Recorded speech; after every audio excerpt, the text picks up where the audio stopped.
नमस्ते दोस्तों, मेरा नाम सक्षम सक्सेना है and welcome back to my YouTube channel Sahaj Education Classes. तो आज ये वीडियो जो है वो ना ही रिगार्डिंग है बीएमएस के, ना ही बीएचएमएस के, ना ही एमबीबीएस के, ना ही नीट के, ठीक है। तो किसी के रिगार्डिंग नहीं है।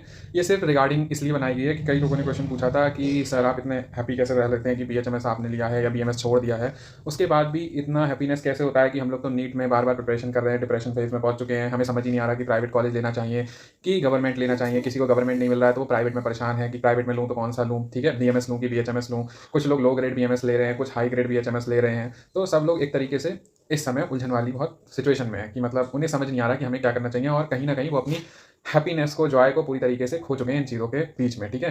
तो अब उनके वो जो चीज़ें खो चुकी हैं, तो उसी के रिलेटेड आज मेरे एक मेंटोर हैं, तो उन्होंने मुझे एक बहुत अच्छी जो है स्टोरी शेयर की थी। कल मैं उनके पास गया था जनरली, तो उन्होंने मुझे कुछ गिफ्ट दिए थे जो कि दिवाली गिफ्ट्स थे। तो फिर मैंने उन्हें एक मैसेज लिखा था, ठीक है, जो उन्होंने गिफ्ट दिया था उसके बारे में। तो मतलब थैंक यू बोलते हुए थैंकिंग मैसेज लिखा था। तो उन्होंने आज मुझसे एक स्टोरी शेयर की जो कि मुझे लगा बहुत अच्छी स्टोरी है, इंस्पायरिंग स्टोरी है, तो मुझे आप लोगों के लिए भी बतानी चाहिए, ठीक है। तो उसी स्टोरी को आज मैं बताता हूँ, तो एट लास्ट आप लोग जरूर देखिएगा, आपको पता चलेगा कि एक्चुअल हैप्पीनेस इस दुनिया में किस चीज़ से मिलती है, ठीक है। जो आप सोचते हैं कि अगर हमें बीएचएमएस मिल जाएगा या बीएमएस मिल जाएगा या एमबीबीएस मिल जाएगा तो हम खुश हो जाएंगे, नहीं।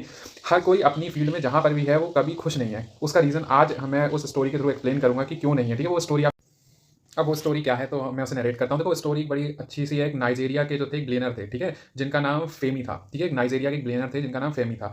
तो उनका एक इंटरव्यू चल रहा था, ठीक है। तो इंटरव्यू जब चल रहा था तो उनसे जो इंटरव्यूअर थे उन्होंने क्वेश्चन पूछा कि sir what can you remember made you a happiest man in life, मतलब आप एक कोई ऐसी चीज़ बता सकते हो जब आपने कभी खुशी को अंदर से महसूस किया हो, ठीक है। हैप्पीएस्ट मैन मतलब कभी आपको ऐसा लगा हो कि मतलब कि आज मैं बहुत खुश हूँ, मैंने ये काम किया। तो उन्होंने क्या कहा, उन्होंने इसका आंसर दिया। जो फेमी थे, फेमी ने क्या आंसर दिया, देखो, फेमी ने कहा कि मैं 4 स्टेज ऑफ हैप्पीनेस से होके गया हूँ। मतलब उन्होंने हैप्पीनेस की 4 स्टेज बताई थी। अब देखते हैं कि वो 4 स्टेज उन्होंने क्या बताई थी, कि खुश रहने की क्या स्टेज थी, ठीक है, स्टेजेस थी। तो सबसे पहली स्टेज में उन्होंने कहा कि मैंने खुशी पाने के लिए क्या किया, इस दुनिया की सारी जायदाद यानी कि वेल्थ अपने पास रख ली, ठीक है। और वेल्थ और जितना भी मैं सबके लिए वो बन सकता था, क्या कहते हैं, मतलब जितनी भी, एक सिंपल सी चीज समझ सकते हैं, जितनी भी वेल्थ थी वो मैंने सारी इकट्ठी कर ली थी, ठीक है। लेकिन फिर भी मैं खुश नहीं था। ये उनकी फर्स्ट स्टेज ऑफ हैप्पीनेस थी। फिर उन्होंने हैप्पीनेस पाने के लिए सेकंड स्टेज पे गए। सेकंड स्टेज पे उन्होंने क्या किया, इस संसार के जितने भी वैल्यूएबल आइटम्स हैं, ठीक है, उन सब चीज़ों को कलेक्ट करना स्टार्ट कर दिया, ठीक है। सेकंड स्टेज ऑफ हैप्पीनेस में उन्होंने क्या किया, जितनी भी वैल्यूएबल जो भी चीज़ें थी और जो भी आइटम्स थे उनको कलेक्ट करना स्टार्ट कर दिया। फिर जब वो चीज़ें भी सारी कलेक्ट हो गई तो उन्होंने देखा कि उन्हें हैप्पीनेस तो हुई पर वो टेम्पररी थी, कुछ देर के लिए हुई।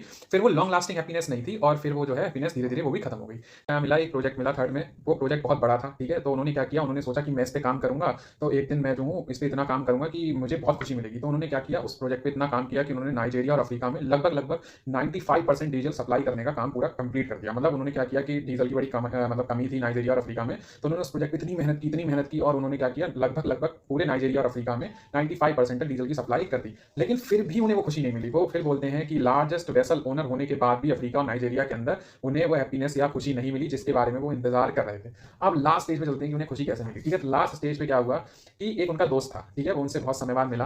फिर उस दोस्त ने क्या कहा, फिर उस दोस्त ने उससे एक छोटी सी चीज मांगी कि तुम मुझे क्या गिफ्ट दे सकते हो। ये फोर्थ स्टेज की बात है। तो उसने क्या बोला, उसने ये बोला कि बताओ क्या देना है मुझे। उसका सारी वेल्थ है, ठीक है, डीजल की सप्लाई थी। फिर उसने सेकंड स्टेज में सारी वैल्यूएबल आइटम्स, उसने सोचा इसी में से वो कुछ मांगेगा, यानी कि पैसा मांगेगा या तो जो मैंने आइटम्स कलेक्ट किए वो मांगेगा, या फिर जो भी डीजल सप्लाई है इतना, इसमें से जो भी मांगेगा मैं दे दूंगा। लेकिन उसके दोस्त ने उससे सिर्फ मांगा कि मुझे जो है वो व्हील चेयर चाहिए, ठीक है। तो उसने पूछा कि तुम्हें व्हील चेयर क्यों चाहिए। तो उसने बोला कि मुझे मेरे लिए व्हील चेयर नहीं चाहिए, मुझे 200 व्हील चेयर चाहिए उनके 200 किड्स के लिए, ठीक है। तो आप बोले कौन से किड्स के लिए, तो उसने कहा कि वो किड्स जो डिसेबल हैं, यानी कि जो चल नहीं पाते हैं, ठीक है। तो उसने जब मांगा तो उसने कहा ये तो बहुत छोटी चीज़ है, मैं दे दूंगा, ठीक है। तो उसने क्या किया, वो अपने दोस्तों को दे दी, ठीक है। तो जब जहां पर इसका मतलब पूरा प्रोग्राम का ऑर्गेनाइजेशन था, जहां पर ये बच्चों को बांटी जाने वाली थी, 200 व्हील चेयर जहां पर बांटी जाने वाली थी, फिर वहां पर वो जो मतलब उसका जो फ्रेंड था वो उसे भी अपने साथ ले गया। मतलब जो फोर्थ मतलब जो ये था, क्या नाम है इसका, इसका नाम था फैमी, हाँ, जो फैमी था, वो जो उसका जो फ्रेंड था, वो जहां पर व्हील चेयर बैठने वाली थी, तो फैमी को भी साथ में ले गया कि तुम भी चलो क्योंकि तुमने ही उन बच्चों को गिफ्ट दिए, ठीक है। मतलब वो पूरा क्रेडिट जो उसका दोस्त था वो उसी को देना चाहता था क्योंकि उसके दोस्त ने ये चीज़ की थी, ठीक है। तो सबसे पहली चीज़ ये सोचनी चाहिए कि हम दोस्ती में या कहीं भी क्या चीज़ सीखते हैं, क्या चीज़ देखते हैं। वहां पर पहले जेलसी देखते हैं और दूसरे से अपनी प्रशंसा ज़्यादा चाहते हैं। देखो, जबकि दोस्ती में क्या होना चाहिए कि जो काम जिसने किया है, और एज अ ह्यूमन बीइंग भी जो काम जिसने किया है वही डिजर्व करता है, तो हमें उसी को वैल्यू देनी चाहिए, ठीक है। तो मतलब फोर्थ स्टेज में जो था वो चल रहा था, फिर वो गया वहां पर, ठीक है, जहां पर व्हील चेयर्स बैठ रही थी वहां चला गया। फिर वहां जो बच्चे थे उनको उसने देखा तो वो सारे व्हील चेयर्स पे बैठे थे, ठीक है। तो व्हील चेयर बड़ा खुश थे, वो बच्चे बहुत खुश थे, ठीक है। तो बच्चे इतना ज़्यादा खुश थे, इतना ज़्यादा खुश थे, और उन चेहरे पे स्माइल देख के, उन बच्चों की स्माइल देख के फैमी उस दिन बहुत खुश था। मतलब इतना खुश था कि वो जो खुशी तो थी जो उसने 3 स्टेजेस तक हैप्पीनेस की थी वो उसे नहीं मिली। लेकिन उस दिन जिस दिन उसने ये काम किया था उसके अंदर अपने आप से अंदर से खुशी आ रही थी। तो मतलब वो अपने दोस्त से कह रहा था कि today I feel the real happiness and Joy inside me, मतलब मुझे आज अंदर से ये चीज़ करके बड़ी खुशी हो रही है और बड़ा जॉयस फील हो रहा है। ठीक है, तो फिर कुछ देर बाद क्या करता है कि फैमी जो है वो वहाँ से जाने वाला होता है। तो क्या करता है कि एक बच्चा होता है वो व्हील चेयर से फैमी के पास आता है और फैमी के पैरों को पकड़ लेता है, बहुत कस के पकड़ लेता है। तो फिर फैमी अचानक से चौंक जाता है कि ये क्या हुआ। अब ऑब्वियस सी चीज़ है कि उसकी बॉडी तो पकड़ नहीं पाएगा क्योंकि एक व्हील चेयर पे बैठा बच्चा है और फैमी जो है खड़ा हुआ है, तो वो उसके पैर लेग्स को ही ग्रैब कर सकता है। ठीक है, तो बच्चा उसके जो लेग्स होते हैं उसको ग्रैब कर लेता है। ठीक है, फिर उसके बाद जब ग्रैब हो जाता है तो फिर क्या करता है, फिर वो मतलब थोड़ा सा वो टाइट कर लेता है, मतलब जो बच्चा होता है उसके पैरों को बहुत टाइट से पकड़ लेता है, मतलब जेंटली कर लेता है। फिर ठीक है, तो फिर ये फैमी सोचता है ये क्या हुआ, ये ऐसा क्यों कर रहा है। तो फिर फैमी उसके सामने बैठ जाता है। ठीक है, तो फैमी बैठता है तो जैसे ही उसके सामने नीचे जमीन पे घुटनों को अपने उस पर रख के मतलब मदर अर्थ पे रख के आराम से बैठ जाता है। फिर बैठने के बाद वो ये पूछता है उस बच्चे से कि डियर आपको और क्या चाहिए। ठीक है, तो मतलब did you want anything else, ऐसे करके वो पूछता है। तो वो जो बच्चा होता है वो ये कहता है कि मुझे आपने ये दिया, मुझे इससे ज़्यादा कुछ भी नहीं चाहिए। तो फिर वो बोलता है कि आपने मेरे पैर ऐसे जेंटली जो है ग्रैब क्यों किए। तो वो ये बोलता है कि मैं आपका चेहरा याद रखना चाहता हूँ, I want to remember your face so that. ठीक है, तो वो बोलता है कि मैं आपका चेहरा याद रखना चाहता हूँ। अब कोई फैमिली क्वेश्चन पूछता है कि क्यों आप ऐसे चेहरा आप मेरा याद रखना चाहते हो। तो ये बोलता है कि जब भी मैं आपसे हेवन में यानी कि जब भी मैं आपसे स्वर्ग में मिलूंगा तो एक बार थैंक यू बोलने का मौका मुझे वहां भी मिलेगा। I will be able to recognise you, मैं आपको वहां जाके मतलब स्वर्ग में जाके पहचानूंगा और वहां पर एक बार आपसे थैंक यू फिर से बोलूंगा। इस बात को सुन के जो फैमी है वो बहुत ही ज़्यादा इमोशनल हो जाता है। ठीक है, फिर इस पूरे सिनेरियो को वो अपने फ्रेंड को बताता है। तो फ्रेंड उससे एक चीज़ कहता है कि आज तुम्हें जो हैप्पीनेस या जॉयस फील हुई वो मतलब जो थी वो तुम्हें लगता है कि सबसे बड़ी थी। अब ऐसा वो अपने फ्रेंड को समझाता है, मतलब जो फैमिली होता है उसको समझाता है। देखो वो एक सिंपल सी लाइन कहता है, सिंपल सी चीज़ ये कहता है, डू वी एवर थिंक, मतलब हम कभी सोचते हैं और रियलाइज करते हैं what would be remembered for after we leave any office position और प्लेस।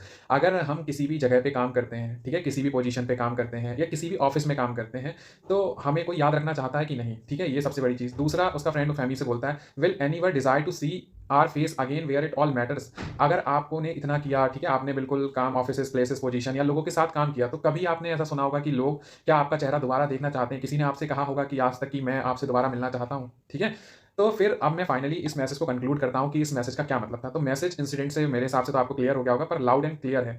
सबसे बड़ी चीज़ है वी मस्ट ट्राई, हमें हमेशा कोशिश करनी चाहिए to touch adore and support and honest and innocent lives. यानी कि जहाँ पर भी हम किसी की मदद कर सकते हैं, ठीक है, किसी के दिल को छू सकते हैं या किसी को भी सपोर्ट कर सकते हैं ऑनेस्टली और इनोसेंट लाइफ्स को, यानी कि ऐसी जगह पे जहाँ पर हम किसी की हेल्प कर सकें। ठीक है, या किसी की किसी भी तरीके से फिजिकली इमोशनली मेंटली किसी भी लेवल पे अगर हम किसी की हेल्प कर सकते हैं तो रियल हैप्पीनेस हमें वहाँ से मिलती है। ठीक है, इंस्टेड ऑफ वेल्थ हो गया, पोजीशंस हो गई या कुछ भी आप इंडिफरेंटली ले लीजिए, कोई भी चीज़ आपको इस दुनिया में खुशी नहीं दे सकती। एक चीज़ से और मिलती है कि आप जो भी काम कर रहे हो उसको पूरे मन से करो। ठीक है, मतलब किसी ने अगर होम्योपैथी लिया है, किसी ने आयुर्वेद लिया है, किसी ने एलोपैथी लिया है, तो उन जो भी चीज़ आप कर रहे हो उसको एज अ वर्डन मत लो, एज अ अपनी चॉइस लो कि आपने उसे चूज़ किया है और आप उसे करना चाहते हो। तब उस चीज़ों में इंटरेस्ट आएगा, हैप्पीनेस और जॉयस भी फील करोगे। ठीक है, इस समय जो लाइन आप ले रहे हो अभी, तो फिलहाल आप लोग मेडिकल लाइन में अभी काफ़ी 5.5 साल हैं आपके उतरने में। ठीक है, तो जब आप देखोगे कि पेशेंट्स आते हैं आपके पास, ठीक है, आपकी दवा से ठीक होते हैं, अगर आप मेडिसिन देते हो, प्रॉपर मेडिकेशन देते हो, प्रॉपर हिस्ट्री लेते हो, तो उनकी जो ब्लेसिंग्स होती हैं जो आप पे काम करती हैं वो इस दुनिया में आपके ऊपर सबसे बड़ा आशीर्वाद है। ठीक है, वो आपको और पावर देता है कि आपके और पेशेंट्स ठीक होंगे। इंस्टेड ऑफ ग्रीड, लालच की जगह अगर आप अपने दिल से काम करोगे और ये सोच के काम करोगे कि पेशेंट मेरे पास आया है तो मुझे इसे प्रॉपरली ट्रीट करना है, ना कि रुपए लूटने, तब ब्लेसिंग्स जो ईश्वर है वो खुद देते हैं आपको। खुद पेशेंट्स पे आपके कभी भी किसी चीज़ में ना आपके हेल्थ में कमी होगी, ना वेल्थ में कमी होगी, ना आप इमोशनली वीक होंगे।